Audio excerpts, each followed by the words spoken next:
Lumps Junooniyat by Alisha Khan, episode number 28। बताएं कि आप भी मेरे लिए वही महसूस करती हैं जो मैं आपके लिए करता हूँ। हरीम को लगा था वो आज सच जाने बिना उसे यहाँ से जाने नहीं देगा। हरीम आंखें बंद किए दिल ही दिल में हिम्मत जमा करने लगी। शाहवेज एक गहरी सांस छोड़कर उसके सामने बैठे शख्स की आंखों में देखा जो उसे ही देख रहा था। जी कहीं, मैं सुन रहा हूँ। हरीम ने बमुश्किल अपने जज्बातों पर काबू पाने की कोशिश की। उसे डर था कि वो कुछ ज्यादा ना बोल दे।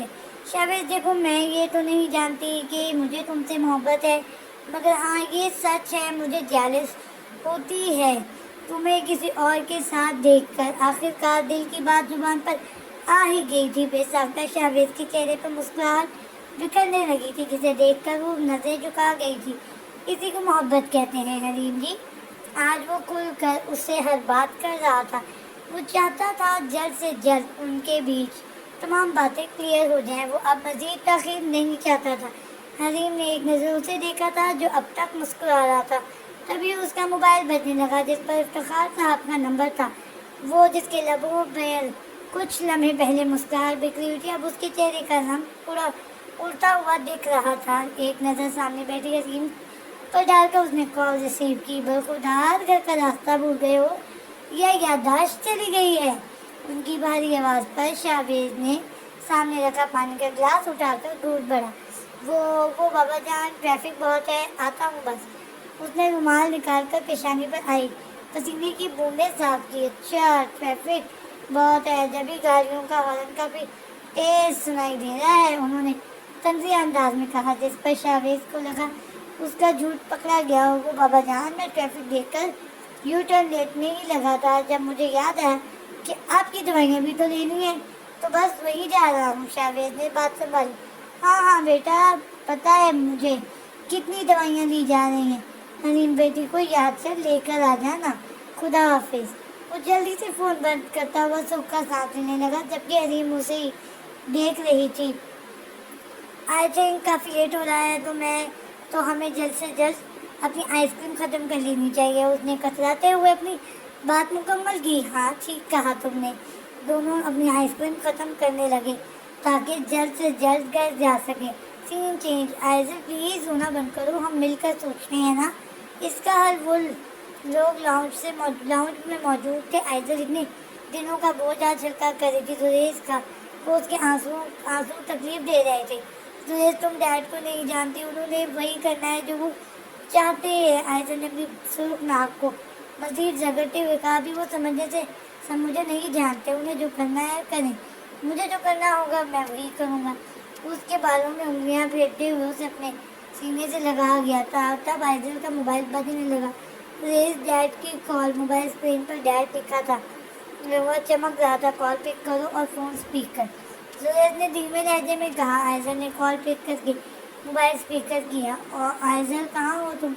मैं तुम्हें कब से कॉल्स किए जा रहा हूँ। दूसरी तरफ से अचानक से ढार सुनाई दी। सॉरी डैड, मैं किचन में थी।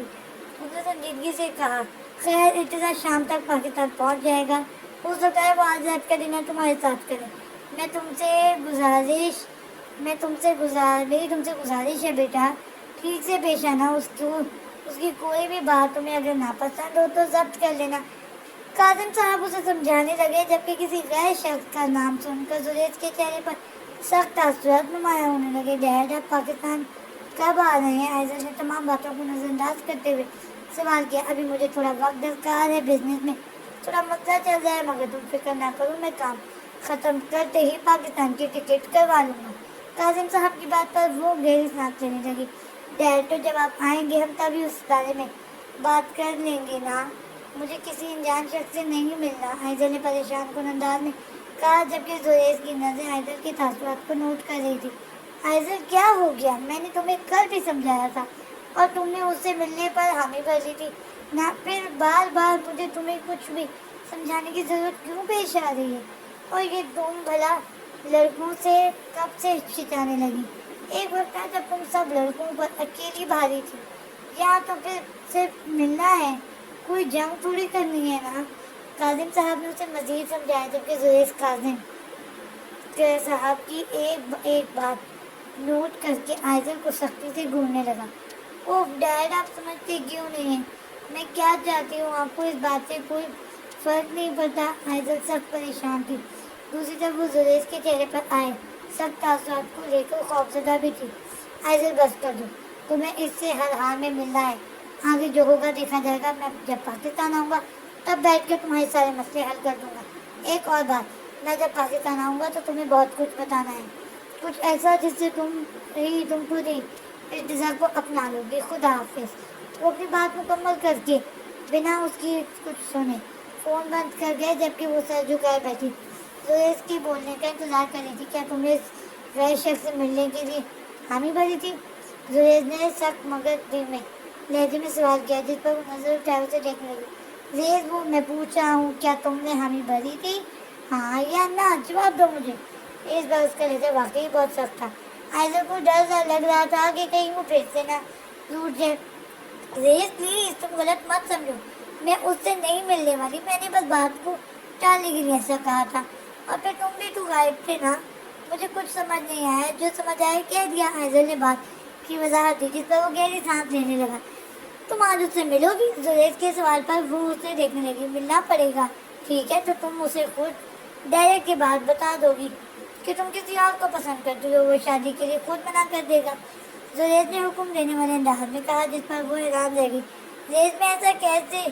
तुम्हें ये हर हाल में ही करना ही होगा, लेकिन अगर तुम ये नहीं कर सकती तो आप बताओ, मैं खुद उसे उस उल्लू के पट्टे को अपने तरीके से देख लूँगा।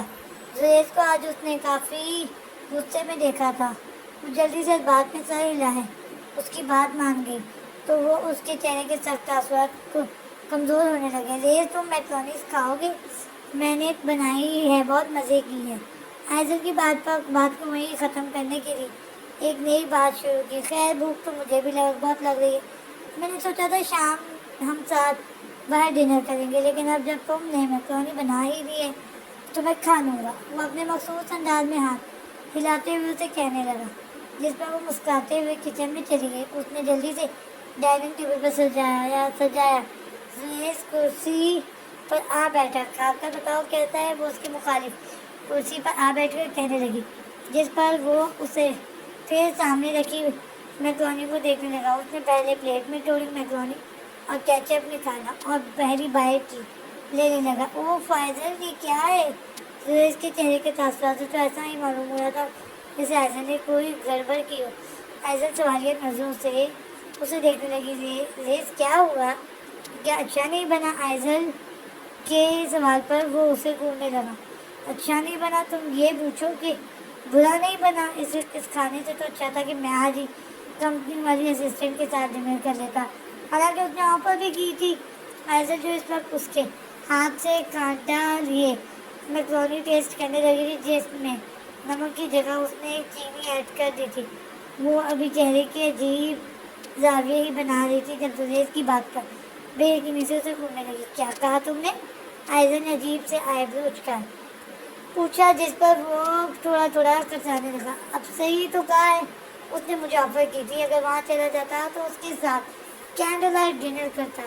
ये मीठी मैक्रोनी तो ना खाना पड़ती। जुरेज के कहने की देर थी जब वो खा जाने वाली नजरों से घूरती हुई वहाँ से उठी और अंदर को चली गई। Scene change. अस्सलाम वालेकुम अंकल, कैसे हैं आप? कुछ ही देर बाद वो लोग घर पर थे जब उसने झुक कर उन्हें सलाम किया। वालेकुम अस्सलाम बेटी, मैं ठीक हूँ, तुम कैसी हो? मैं भी ठीक हूँ। उन्होंने मुस्कुराते हुए उसके सर पर हाथ रखा। तभी ताबीर किचन से आई। ताबीर, आप ही कैसी हैं आप? मैंने आपको बहुत मिस किया। ताबीर के आते ही वो उसके गले लगी, जिस पर ताबीर ने मुस्कुराते हुए उसे गले लगाया। मैं बिल्कुल ठीक, और मैंने भी तुम्हें बहुत याद किया, सच्ची में। अगर आ गई हो ना, अब हम दोनों मिलकर खूब बातें करेंगे। वो दोनों अपनी बातों में मसरूफ हो गई थी। उन दोनों ने मिलकर खाना टेबल पर लगाया और सबने साथ खाया। क्योंकि वक्त बहुत हो चुका था, इसलिए अब हलीम अब घर जाने की तैयारी में थी। उसके जाते ही इफ्तिखार साहब ने ताबीर को कमरे में बुलाया। जी बाबा, कहें आपको कुछ चाहिए था? उसने सादगी से सवाल किया। नहीं बेटा, बैठो, मुझे एक अहम बात करनी है। उनकी बात पर वो उसके पास न जा बैठी। तुम्हें हलीम कैसी लगती है? इफ्तिखार साहब की बात पर वो मुस्कुराई थी। बाबा जान, बहुत अच्छी लड़की है। वो बिन माँ बाप की भी किस तरह उसने अपने किरदार को बनाए रखा है। ताबीर को वो छोटी सी डॉल वाकई बहुत प्यारी लग रही थी। बिल्कुल सही कहा तुमने बेटा, वरना भला अकेले रहने वाली लड़की कहाँ ऐसी निकलती होगी। अभी उनकी गुफ्तगू जारी थी जब वो बाइक सहन में खड़ी करता वो अंदर को आने लगा था, और वो वाकई बहुत अच्छी है बाबा जान। आप भी वही सोचे हैं जो मैं सोच रही हूँ। वो बाहर खड़ा उनकी बातें सुन रहा था। मेरे ख्याल से पहले हमें उससे पूछ लेना चाहिए है, यूँ अचानक बिना उसकी मर्जी जाने मैं कोई कदम नहीं उठा सकते। शायद समझ नहीं पा रहा था आखिर वो लोग किस बारे में बात करें। आप सही कह रहे हैं बाबा, कोई मुनासिब मौका देखकर मैं उससे बात करूंगी, फिर हम उसके घर चलेंगे। और फिर मैंने उसकी आंखों में हमारे शावेज की भी पसंदीदगी देखी है बाबा। ताबिर ने मुस्कुराते हुए कहा, जिस पर शावेज के कान खड़े हुए, जबकि पर्दा हिलने पर इफ्तिखार साहब समझ चुके थे कि बाहर कोई है। बरखुरदार अंदर आने का कहा, क्या कोई खास टैक्स लोगे? उनकी भारी आवाज़ पर जहाँ ताबीर बाहर देखने लगी, वहीं वो उनका अनबैलेंस होता हुआ सामने आ गया। शावेज क्या हो गया? वो जल्दी से भागकर उसे उठाने लगी, जो बच्चों वाले मुंह बनाए ड्रामेबाजियाँ कर रहा था। यही होगा जब छुप कर बड़ों की बातें सुनी जाएंगी। इफ्तिखार साहब की बात पर वो जल्दी से उठकर सीधा खड़ा हुआ। बातें? कौन सी बातें? नहीं बाबा जान, मैं तो यहाँ से गुजर रहा था, अचानक मेरा पैर फिसल गया और मैं गिर गया। उसने बात बनाते हुए अपनी सफाई दी, जिस पर वो उसे घूरने लगी। गधे का गधा ही रहेगा। उन्होंने एक बार फिर से उसकी इज्जत अफजाई की, जिस पर वो मुंह बनाए ताबीर को देखने लगा, जो बमुश्किल अपनी हंसी दबाए खड़ी थी। क्या मसला है? यानी यहाँ तो कोई सुकून से गिर भी नहीं सकता। वो बड़बड़ाता हुआ अपने कमरे की जानिब चला गया, जबकि ताबीर का कहका निकला था सीन से, हे आइस कम ऑन यार, मजाक किया था, खा लूंगा मैं, ये कम है डार्लिंग। वो उसे मनाने वाले अंदाज में पुकारने लगा जब वो वापस आती दिखाई दी। खाना तो तुम्हें हर हाल में पड़ेगा मिस्टर जुरेज दुरानी, आयशा ने दांत बीचते हुए कहा, जिस पर वो ना समझी थी उसे देखने लगा। क्या मतलब डाल?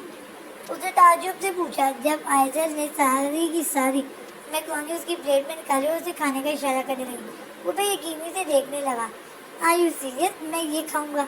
उसने हैरानी से उसे देखा, जो कमर पर हाथ डाले हाथ तनाए क्या खड़ी थी। बिल्कुल, तुम यही खाओगी? बहुत शौक हो रहा था ना तुम्हें उस चुड़ैल के साथ कैंडल लाइट डिनर करने का। अब या तो तुम इसे पूरा खत्म करोगे या फिर आज की बात मुझे अपनी शक्ल कभी नहीं दिखाओगे। आयजल की बात पर जुरेज का मुंह खुला रह गया। आयजल, क्या बच्चों वाली बातें कर रही हो? शक्ल देखी है तुमने कि उसकी? मैं कैसे खाऊंगा इसे? मुझसे तो देखा भी नहीं जा रहा। बेचारे के अजीबो गरीब जाविये बनाते हुए कहने लगा, हाँ तो किसने कहा है? देखो ये पट्टी है ना डार्लिंग, मैं इसे तुम्हारी आंखों पर बांध कर तुम्हें अपने इन खूबसूरत हाथों से खुद ही मैक्रोनी खिलाऊंगी। वो चमकती हुई आंखों से कहती हुई उसे तपा चुकी थी। अच्छा ऐसा है क्या? जैसे मासूमियत से पूछा। जी हाँ माय डार्लिंग, बिल्कुल ऐसा ही है, उसने शौकिया अंदाज में कहा, जिस पर वो एक नज़र उसे फिर एक नज़र सामने रखी मैक्रोनी इसको देखने लगा। चल भाई जुरेज दुरानी, अगर बच गया तो फिर मिलेंगे। वो बेचारगी वाले मुंह बनाता हुआ खुद कलामी करने लगा। आयजा ने उसकी आंखों पर पट्टी बांधी और पहली बाइट खिलाने लगी। ओपन योर माउथ डार्लिंग, उसने बड़ी नरमी से कहा, जिस पर वो मुंह बनाता हुआ उसकी बात पर अमल करने लगा। पहला चम्मच खाते ही उसने चेहरे के अजीबो गरीब जावी बनाए, जिसमें बमुश्किल आयजा ने अपनी हंसी दबाई। क्या हुआ डार्लिंग, मैक्रोनी अच्छी नहीं बनी क्या? उसे अब जुरेज की आदत पर मज़ा आ रहा था। कुछ नहीं डार्लिंग, मैक्रोनी वाकई बहुत टेस्टी बनी, उसने फिर से मुंह बनाते हुए कहा। तो फिर ऐसे मुंह क्यों बना रहे हो? उसने इंतहाई मासूमियत से पूछा। ऑटोमेटिकली बन रहे हैं जान, उसने बेचारगी से कहा। फिर क्या होना था? ऐसे उसकी हालत पर लुत्फानंदोज होते हुए पूरी की पूरी मैक्रोनी उस पर ख़त्म कर गई थी। वो बेचारा पानी का पूरा जग खाली कर चुका था। Scene change. एक हफ्ते से ज़्यादा हो चुका था। शावेज की बहुत इसरार पर ताबीर ने उसे अपने और इफ्तिखार साहब के इरादे के बारे में बता दिया था, और ताबीर के पूछने पर हरीम ने भी रजामंदी जाहिर की थी। मगर इफ्तिखार साहब अब मजीद परेशान हो गए थे, क्योंकि वो रॉन्ग नंबर में मुसलसल तंग कर रहा था। वो नहीं जानते थे कि ये नंबर किसका था, मगर उनका शक आज यकीन में बदल चुका था, क्योंकि दूसरी तरफ से टूटी फूटी उर्दू लैंग्वेज में उन्हें धमकी भरा मैसेज रिसीव हुआ था। बाबा जान, मुझे काम से जाना है, मैं जल्द वापस आ जाऊँगा, उसने मुख्तसर से अल्फाज में कहा, गए और बाहर जाने लगा, मगर रुका, क्योंकि उस انہوں نے اسے کچھ بھی نہیں کہا تھا بابا جان، وہ ان کے قدموں میں آ بیٹھا، جس پر ان کی سوچ کر محور ٹوٹا۔ ہاں کیا ہوا بابا جان، آپ پریشان نہیں تو؟ انہوں نے بڑی صفائی سے انکار کیا۔ بابا جان اگر کوئی مسئلہ ہے تو مجھے بتائیں، اس نے فکر مندی سے پوچھا۔ نہیں کوئی مسئلہ نہیں، تم جاؤ خیریت سے آنا۔ ابھی وہ لوگ انہیں باتوں میں مصروف تھے جب شاویز کا موبائل رنگ ہوا، جس پر کوئی انون نمبر تھا۔ کون؟ اس نے جیسے ہی فون کال پر لگایا دوسری طرف خاموشی پا کر پوچھنے لگا، آتش جنانی، کیا افتخار صاحب سے بات ہو سکتی ہے؟ وہ جو پہلے ہی ان پر اتنے احسانات کر چکا تھا، ایک بار پھر ایک احسان کرنے جا رہا تھا۔ جی جی سر، کیوں نہیں، یہ لے بابا، سر آتش جنانی ہے کال پر۔ شاویز کو ایکسائٹمنٹ میں کھوسا گیا سر، جبکہ آتش جنانی کا نام سن کر وہ جو بھی پارلر سے واپس آ کر آرام کر رہی تھی، کرٹ کھا کر کمرے کے دروازے کے پیچھے آ کھڑی ہوئی اور بات کو مکمل سننے لگی۔ آپ نے پہلے ہی اتنے احسانات کیے ہیں مجھ پر، بڑا مزید کیسے ان کندھوں پر آپ کے کیے احسانات کو سنبھال پاؤں گا میں؟ افتخار صاحب کی بات سن کر تعبیر کو تجسس ہوا۔ کیا واقعی؟ مگر کتنا وقت لگے گا؟ انہوں نے ایک بار پھر سے کہا، مجھے نہیں لگتا وہ انڈسٹری کے کاموں کے لیے کبھی راضی ہو پائے گی، لیکن میں پھر بھی کوشش کروں گا، مجھے بھروسہ ہے آپ پر۔ تعبیر کو کچھ غلط ہونے کا احساس ہوا، وہ پریشان ہونے لگی تھی۔ جی ضرور، خدا حافظ۔ انہوں نے فون بند کر دیا، جبکہ تعبیر واپس بستر پر آ بیٹھی۔ آخر یہ شخص ہمارا پیچھا کیوں نہیں چھوڑ رہا؟ اس نے اپنا سر پکڑ لیا تھا، اسے ڈر تھا کہیں وہ شخص اس کی فیملی کو کوئی نقصان نہ پہنچا دے۔ جتنا وہ پریشان ہو چکی تھی، اس سے کہیں زیادہ ٹھنڈا قابض آتش جنانی کے کلیجے میں پڑ چکی تھی۔ مسٹر عابد علی، کیا کہا تھا تم نے؟ تم غلام نہیں ہو میری۔ اب میں بتاؤں گا کہ تمہیں کہ مجھ سے دور بھاگنے کا کیا انجام ہوتا ہے۔ وہ اوپر والے پورشن میں کھڑا ہوا گلاس وال سے باہر کا منظر دیکھ رہا تھا، جبکہ حسب عادت سگریٹ اس کی انگلیوں میں دبی ہوئی تھی۔ جاری ہے